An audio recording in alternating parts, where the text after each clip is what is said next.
แล้วว่าเลย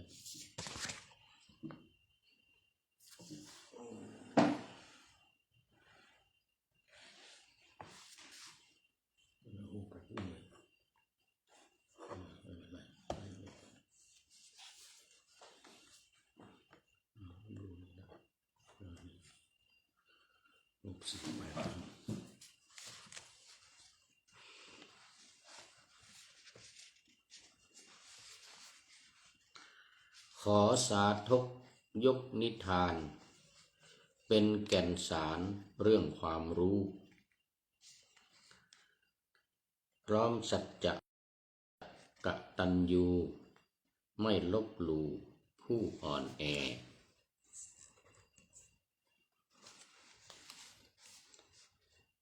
บุพการีที่การุณผู้มีพระคุณคือพ่อแม่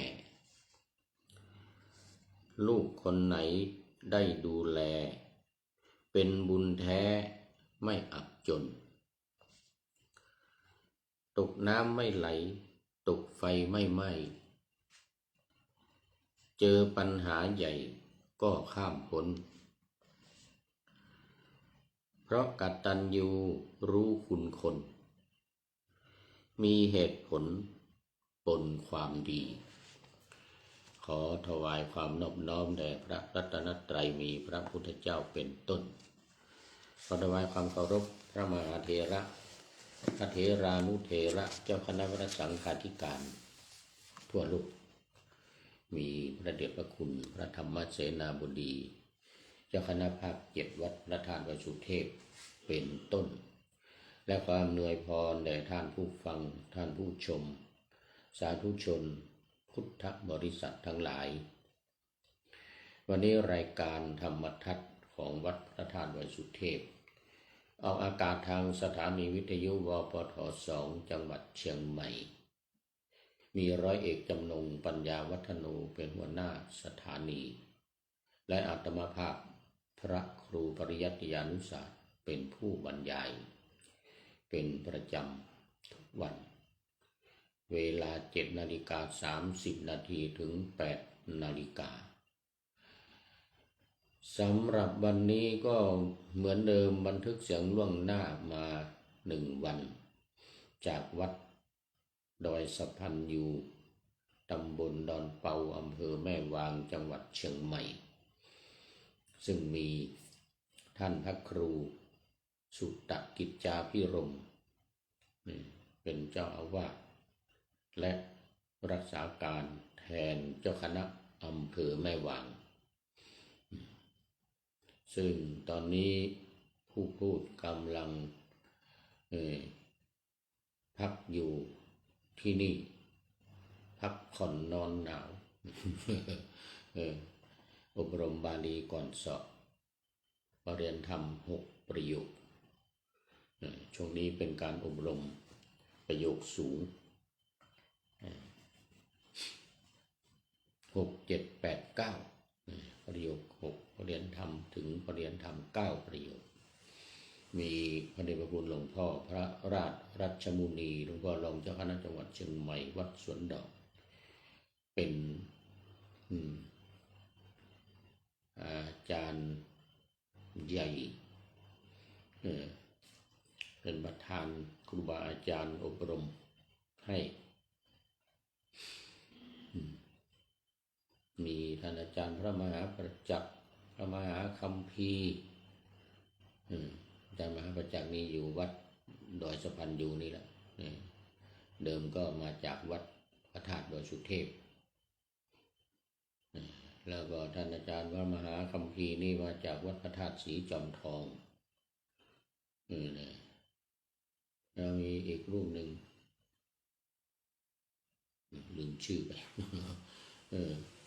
มาจากพระธาตุศรีจอมทอง3 รูปอีกรูปหนึ่งก็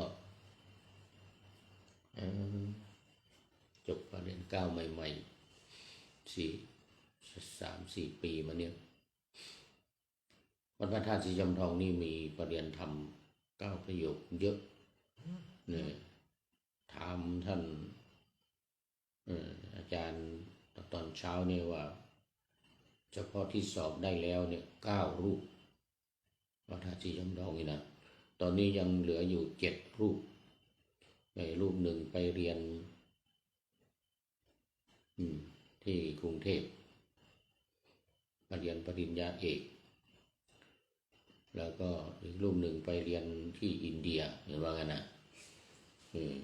ทั้งหมด9 รูปนี่นะ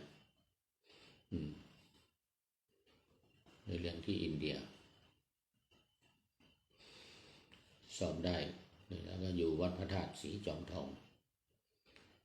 รวมกับท่านอาจารย์ที่นั่งคุยกันตอนเช้าที่สอนหนังสืออยู่ก็เป็น10 รูปท่านเจ้าคุณอาจารย์นั่นก็เป็นอยู่วัดพระธาตุสีจอมทองเหมือนกันเนี่ยลืมชื่อเป็นนึกชื่อไม่ออกเยอะพระธาตุสีจอมทองนี่นะพระธาตุวัดสุเทพวัดสวนดอกเนี่ยมีประเด็นธรรม9 ประโยคเยอะอยู่มีอีกรูปหนึ่งก็มาจากวัดธาตุวัดสุเทพเหมือนกันท่านอาจารย์พระมหารัชวัตรก็อยู่ที่นี่แหละในวัดธาตุอยู่ดอยสะพันอยู่นี่มาหลายปีแล้วโอ้เป็นจะ20 ปีแล้วเห็นว่า16-17 ปีแล้วสมัยก่อนก็ช่วยสอนแต่ตอนนี้มาสบายฟันร่วงไปใส่ฟันใหม่มาตอนนี้มานั่งฉันเพลนะหันมันนั่งนะเห็นมานั่งฉันเพลอยู่2-3 วันอาจารย์พระมหารัชวัตรเรียนทำ9 ประโยคเอาละตอนนี้ก็เข้ามาสู่เนื้อหาสาระวันนี้เป็นวันสุดท้ายแล้วเรื่องธิดามารมาและธิดาของมารเมื่อวานนี้ก็มาถึงตอนที่เข้าไปประเล้าประโลมพระพุทธเจ้าโดยวิธีการต่างๆใช้มารยาหญิงเมื่อกันนะ โดยประการต่างๆเนรมิตตัวเองเขาเพราะเป็นธิดาของมารเนี่ยเป็นเทพธิดาเป็นเทวดามารนี่ก็เป็นเทวดาเหมือนกันนะเทวดาอยู่ชั้นที่6นุ่นชั้นที่5ชั้นที่5นิมมานรดีเนี่ยมารนี่นะเป็นเทวดาเหมือนกันและลูกสาวของมารนี่ก็เป็นเทวดาเหมือนกันเนรมิตตัวมาสวยงามสีเปล่งปลั่งดังทองเลยนะและที่สำคัญไม่มีสิ่งสกปรกแปดเปื้อนอยู่เลยอย่างนั้นนะเช่นนี่เสมหะอย่างเงี้ยนะน้ำมูกน้ำลายอะไรต่างๆเนี่ยไม่มีกลิ่นเหม็นอะไรต่างๆไม่มีพระพุทธเจ้าตรัสกับพราหมณ์เมื่อวานนี้ตรัสพระธรรมเทศนาไปหลังจากจบพระธรรมเทศนาคนทั้งหลายก็บรรลุธรรมกันเป็นโสดาบันเป็นต้นเป็นโสดาบันเป็นต้น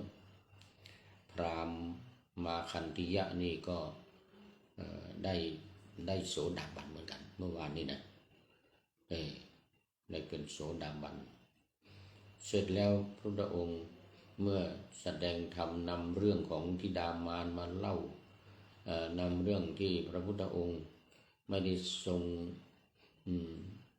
มีกิเลสมีราคะเนี่ยเหมือนกับพัญญาของมาคันธิยพราหมณ์ที่เห็นรอยเท้าของพระพุทธเจ้าแล้วก็บอกพราหมณ์ว่าโอ้คนนี้ไม่มีราคะไม่มีกิเลสตัณหาอย่าไปเลยอย่าไปหาเลยว่างั้นอย่าพาลูกสาวไปว่างั้นไม่มีทางหรอกเลยนะก็นางรู้หมดนี่รู้เรื่องของรอยเท้า รอยเท้าคนมีราคะโทสะโมหะเป็นอย่างนั้นอย่างนี้อะไรก็ว่าไปอย่าง2-3 วันที่ผ่านมาเนี่ยนะพราหมณ์ไม่เชื่อพราหมณ์มาคันธิยะเนี่ยนะไม่เชื่อ ก็พาลูกสาวก็ชื่อมาคันธิยาลูกสาวชื่อมาคันธิยาลูกสาวก็จะเชื่อใครดีจะเชื่อแม่หรือจะเชื่อพ่ออะไรนะแต่ด้วยความกตัญญูรู้คุณของพ่อก็ไปก็ไปแม่ก็ห้ามอยู่แล้วบอกว่าไม่ต้องไปหรอกไม่ต้องไปไม่มีทางคนนี้รอยเท้าเสมอไม่มีทั้งราคะโทสะโมหะอะไรนะพุทธองค์พอแสดงธรรมเสร็จเรียบร้อยแล้วก็หันมากล่าวกับมาคันธิยพราหมณ์ว่าเนี่ยเห็นไหมพราหมณ์เหมือนกันนะเราสมัยที่ตรัสรู้ใหม่ๆธิดาของมารมายั่วยวนเหมือนกันนะมายั่วยวนเราได้เห็นธิดามารทั้ง3เหล่านี้ผู้ประกอบด้วยอัตภาพเช่นกับแท่งทองโอ้โหป่านนั้นแล้วนี่เดียว ไม่แปดเปื้อนด้วยของโสโครกมีเสมหะเป็นต้นเหมือนกันนะแม้ในการนั้นเราไม่ได้มีความพอใจในเมถุนธรรมเลยก็สรีระแห่งธิดาของท่านเต็มไปด้วยซากศพคืออาการ32เหมือนกันนะบอกเหมือนหม้อที่ใส่ของไม่สะอาดใส่ขี้ หม้อใส่ขี้ต้องวางเบาๆนะเดี๋ยวกันอันตรการตาณภายนอกเหมือนกันนะแม้ถ้าเท้าของเราพึงเป็นเท้าที่แปดเปื้อนด้วยของไม่สะอาดไซก็คือไปถูกใส่ธิดาของพราหมณ์เนี่ยนะชื่อมาคันธิยาเนี่ยนะลูกสาวของพราหมณ์นี่นะพอไปเท้าของเราไปถูกใส่นี่ก็เท่ากับว่าหรือธิดาของท่านนี้พึงยืนอยู่ที่ธรณีประตูถึงอย่างนั้นเราก็ไม่พึงถูกต้องสรีระของนางแม้ด้วยเท้าว่างั้นนะโอ้เท้าก็จะไม่ให้ติดว่างั้นนะไม่ไปถูกธิดาของท่านเลยนะซึ่งเต็มไปด้วยมูดและครูดนะกรีดนี่คือคูดนะก็คือของไม่สะอาดอุจจาระว่านั้นนางธิดาของพราหมณ์มาคันธิยะซึ่งก็ยังเป็นปุถุชนนะก็ผูกโกรธพระพุทธเจ้าไว้มาว่าเรามีแต่ขี้แต่ตดเลยนะนี่ถ้าไม่มีความกตัญญูต่อพ่อนี่ไม่มาเนี่ยแม่ก็ห้ามแล้วเหมือนกันนะนี่มันโดนว่าโอ้โหเสียหายหมดเหมือนกันนะเรานี่มีแต่ขี้แต่ตดพระพุทธเจ้าจะไม่ให้ถูกแม้กระทั่งเท้าจะไม่ให้ถูกตัวเราเหมือนกันนะก็เลยโกรธพระพุทธเจ้านะผูกความโกรธไว้สมัยนั้นเดี๋ยวมันจะมีอีกเรื่องหนึ่งนี่มีอีกเรื่องหนึ่งที่ไปเป็นมเหสีของพระเจ้าอุเทนนี่มีเรื่องพระนางสามาวดีเนี่ยมาคันธิยาคนนี้แหละไปเป็นพัญญาของมเหสีของพระเจ้าอุเทนก็เลยแกล้งไม่พอใจพระพุทธเจ้าก็เลยเผานางมาคันธิยาเนี่ยเดี๋ยวขอเผานางสามาวดีซึ่งเป็นเมียหลวงเป็นมเหสีองค์โตองค์ใหญ่ เผาเลยแค้นพระพุทธเจ้าว่าเราเนี่ยมีแต่ขี้แต่ตดแต่กรีดแต่เยี่ยว น้ำเลือดน้ำหนองเหมือนกับศพว่าไงนะโอ้แค้นมากในตอนนั้นตอนนี้ขอต้อนรับคุณโยมเพชรบุญทาลูโอ้จากแม่ห้องสอนโอ้โมทนาเป็นอย่างยิ่งเนี่ยเดี๋ยวก่อน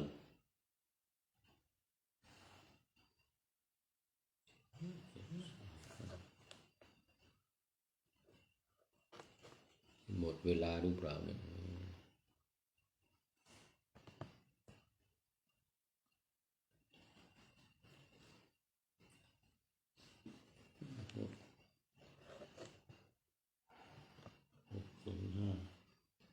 โอ้หมดเวลาแล้ว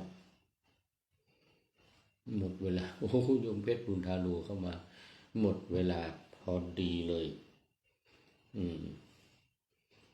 หมดเวลาพอดีก็พอดีกับพุทธองค์ก็แสดงธรรมให้กับพราหมณ์ฟังว่าโอ้แม้ความพอใจในเมถุนของเราเนี่ยก็ไม่ได้มีแล้วนะเพราะเห็นนางตันหานางอรดีนางราคาตั้งแต่สมัยนั้นยังไม่มีอยู่นะเพราะเห็นสรีระแห่งธิดาของท่านนี้ซึ่งเต็มไปด้วยมูดและกรีดเราจะมีความพอใจในเมถุนได้อย่างไรเราย่อมไม่ปรารถนาเพื่อจะแตะต้องสรีระธิดาของท่านนั้นแม้ด้วยเท้าเลยนะอย่างนี้เลยพราหมณ์ได้รับฟังแล้วก็บรรลุเป็นอนาคามีเลยทีนี้จากเดิมเป็นโสดาบันพร้อมกับภรรยาของตัวเองที่ทำนายที่รู้รอยเท้านะก็บรรลุเป็นอนาคามีเหมือนกันเหมือนกับพราหมณ์เหมือนกันวันนี้เรื่องธิดามารก็จบบริบูรณ์พอดีคุณโยมเพชรบุญทาลูก็เป็นท่านสุดท้ายเข้ามาในรายการวันนี้เอาโมทนาเป็นอย่างยิ่งมาดูข้อคิดท้ายรายการหน่อยวันนี้ปะหน้าธรรมะเอาไว้ได้จากหมอทำขวัญนาคหมอแอนพิชชาหมอแอนพิชชาหมอทำขวัญนาคว่าไว้เรื่องของบุญคุณพ่อแม่บอกขอสาธกยกนิทานเป็นแก่นสารเรื่องความรู้พร้อมสัจจะกตัญญูไม่ลบหลู่ผู้อ่อนแอบุพการีที่การุณผู้มีพระคุณคือพ่อแม่ลูกคนไหนได้ดูแลเป็นบุญแท้ไม่อับจนตกน้ำไม่ไหลตกไฟไม่ไหม้เจอปัญหาใหญ่ก็ข้ามพ้นเพราะกตัญญูรู้คุณคนมีเหตุผลปนความดีอันนี้ก็ขอขอบคุณหมอทำขวัญนาคหมอแอนพิชชาไว้ณที่นี้เป็นอย่างยิ่งขอนำรายการธรรมะทัดไปก่อนแล้วจะย้อนมาใหม่ในวันหน้าในวันหลังเพื่อให้ท่านทั้งหลายได้รับฟังพระธรรมเทศนังเหมือนดังเดิมท่านสุดท้ายจริงๆก็คือท่านอาจารย์กายอาจารย์หานณรงค์โสภณธรรมโมจากวัดพระสิงห์ยูเคประเทศอังกฤษสาธุสาธุขอบคุณมากหมดเวลาพอดีขอโมทนาเป็นอย่างยิ่ง